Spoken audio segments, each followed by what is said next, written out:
പുറപ്പാട് പുസ്തകം 18-ാം അധ്യായം. ദൈവം മോശയ്ക്കും തന്റെ ജനമായ ഇസ്രായേലിനും വേണ്ടി ചെയ്തതൊക്കെയും യഹോവ ഇസ്രായേലിനെ മിസ്രയീമിൽ നിന്ന് പുറപ്പെടുവിച്ചതും മിദ്യാനിലെ പുരോഹിതനായ മോശയുടെ അമ്മായിയപ്പനായ യിത്രോ കേട്ടു. അപ്പോൾ മോശയുടെ അമ്മായിയപ്പനായ യിത്രോ മോശ മടക്കി അയച്ചിരുന്ന അവന്റെ ഭാര്യ സിപ്പോറയെയും അവളുടെ 2 പുത്രന്മാരെയും കൂട്ടിക്കൊണ്ട് പുറപ്പെട്ടു. ഞാൻ അന്യദേശത്ത് പരദേശിയായി എന്ന് അവൻ പറഞ്ഞതുകൊണ്ട് അവരിൽ ഒരുത്തന് ഗെർശോം എന്ന് പേർ. എൻ്റെ പിതാവിൻ്റെ ദൈവം എനിക്ക് തുണയായി എന്നെ ഫറവോന്റെ വാളിങ്കിൽ നിന്ന് രക്ഷിച്ചു എന്ന് അവൻ പറഞ്ഞതുകൊണ്ട് മറ്റവന് എലിയേസർ എന്ന് പേർ. എന്നാൽ മോശയുടെ അമ്മായിയപ്പനായ യിത്രോ അവൻ്റെ പുത്രന്മാരോടും അവൻ്റെ ഭാര്യയോടും കൂടെ മോശ പാളയം ഇറങ്ങിയിരുന്ന മരുഭൂമിയിൽ ദൈവത്തിൻ്റെ പർവ്വതത്തിങ്കൽ അവൻ്റെ അടുക്കൽ വന്നു. നിന്റെ അമ്മായിയപ്പൻ യിത്രോ എന്ന ഞാനും നിന്റെ ഭാര്യയും 2 പുത്രന്മാരും നിന്റെ അടുക്കൽ വന്നിരിക്കുന്നു എന്നവൻ മോശയോട് പറയിച്ചു. മോശ തൻ്റെ അമ്മായിയപ്പനെ എതിരേൽപ്പാൻ ചെന്ന് വണങ്ങി അവനെ ചുംബിച്ചു. അവർ തമ്മിൽ കുശലപ്രശ്നം ചെയ്ത് കൂടാരത്തിൽ വന്നു.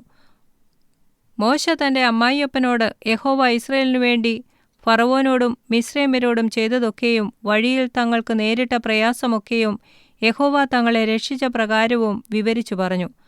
യഹോവ മിസ്രയീമ്യരുടെ കയ്യിൽ നിന്ന് ഇസ്രായേലിനെ വിടുവിച്ചതിനാൽ അവർക്ക് ചെയ്ത എല്ലാ നന്മ നിമിത്തവും യിത്രോ സന്തോഷിച്ചു. യിത്രോ പറഞ്ഞതെന്തെന്നാൽ, നിങ്ങളെ മിസ്രയീമ്യരുടെ കയ്യിൽ നിന്നും ഫറവോന്റെ കയ്യിൽ നിന്നും രക്ഷിച്ച് മിസ്രയീമ്യരുടെ കൈക്കീഴിൽ നിന്ന് ജനത്തെ വിടുവിച്ചിരിക്കുന്ന യഹോവ സ്തുതിക്കപ്പെടുമാറാകട്ടെ. യഹോവ സകല ദേവന്മാരിലും വലിയവൻ എന്ന് ഞാൻ ഇപ്പോൾ അറിയുന്നു. അതെ, ഇവരോട് അവർ അഹങ്കരിച്ച കാര്യത്തിൽ തന്നെ. മോശയുടെ അമ്മായിയപ്പനായ യിത്രോ ദൈവത്തിന് ഹോമവും ഹനനയാഗവും കഴിച്ചു. അഹരോനും ഇസ്രായേൽ മൂപ്പന്മാരെല്ലാവരും വന്ന് മോശയുടെ അമ്മായിയപ്പനോടുകൂടെ ദൈവസന്നിധിയിൽ ഭക്ഷണം കഴിച്ചു. പിറ്റേന്നാൾ മോശ ജനത്തിന് ന്യായം വിധിപ്പാൻ ഇരുന്നു. ജനം രാവിലെ തുടങ്ങി വൈകുന്നേരം വരെ മോശയുടെ ചുറ്റും നിന്നു. അവൻ ജനത്തിനു വേണ്ടി ചെയ്യുന്നതൊക്കെയും മോശയുടെ അമ്മായിയപ്പൻ കണ്ടപ്പോൾ, നീ ജനത്തിനു വേണ്ടി ചെയ്യുന്ന ഈ കാര്യമെന്ത്? നീ ഏകനായി വിസ്തരിപ്പാനിരിക്കുകയും ജനമൊക്കെയും രാവിലെ തുടങ്ങി വൈകുന്നേരം വരെ നിന്റെ ചുറ്റും നിൽക്കുകയും ചെയ്യുന്നത് എന്ത് എന്നവൻ ചോദിച്ചു. മോശ തൻ്റെ അമ്മായിയപ്പനോട്, ദൈവത്തോട് ചോദിപ്പാൻ ജനം എൻ്റെ അടുക്കൽ വരുന്നു. അവർക്കൊരു കാര്യമുണ്ടാകുമ്പോൾ അവർ എൻ്റെ അടുക്കൽ വരും. അവർക്ക് തമ്മിലുള്ള കാര്യം ഞാൻ കേട്ട് വിധിക്കുകയും ദൈവത്തിൻ്റെ കൽപ്പനകളും പ്രമാണങ്ങളും അവരെ അറിയിക്കുകയും ചെയ്യും എന്ന് പറഞ്ഞു. അതിന് മോശയുടെ അമ്മായിയപ്പൻ അവനോട് പറഞ്ഞത്, നീ ചെയ്യുന്ന കാര്യം നന്നല്ല. നീയും നിന്നോടുകൂടെയുള്ള ഈ ജനവും ക്ഷീണിച്ചു പോകും. ഈ കാര്യം നിനക്ക് അതിഭാരമാകുന്നു. ഏകനായി അത് നിവർത്തിപ്പാൻ നിനക്ക് കഴിയുന്നതല്ല. ആകയാൽ എൻ്റെ വാക്ക് കേൾക്ക. ഞാനൊരാലോചന പറഞ്ഞു തരാം. ദൈവം നിന്നോടുകൂടെ ഇരിക്കും. നീ ഈ ജനത്തിനു വേണ്ടി ദൈവസന്നിധിയിലിരിക്ക. നീ കാര്യങ്ങളെ ദൈവസന്നിധിയിൽ കൊണ്ടു ചെല്ലുക. അവർക്ക് കൽപ്പനകളും പ്രമാണങ്ങളും ഉപദേശിക്കുകയും നടക്കേണ്ടുന്ന വഴിയും ചെയ്യേണ്ടുന്ന പ്രവൃത്തിയും അവരെ അറിയിക്കുകയും ചെയ്യുക.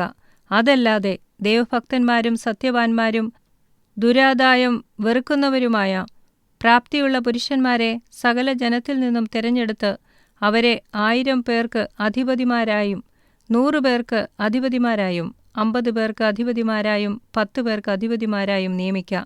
അവർ എല്ലാ സമയത്തും ജനത്തിന് ന്യായം വിധിക്കട്ടെ. വലിയ കാര്യമൊക്കെയും അവർ നിന്റെ അടുക്കൽ കൊണ്ടുവരട്ടെ. ചെറിയ കാര്യമൊക്കെയും അവർ തന്നെ തീർക്കട്ടെ.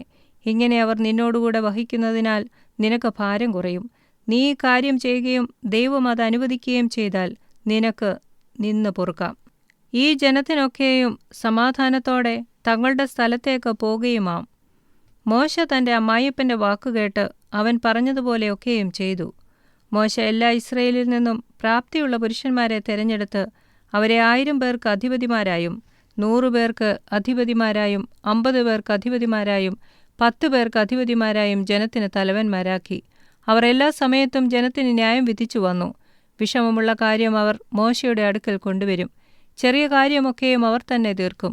അതിൻ്റെ ശേഷം മോശ തൻ്റെ അമ്മായിയപ്പനെ യാത്ര അയച്ചു. അവൻ സ്വദേശത്തേക്ക് മടങ്ങിപ്പോയി.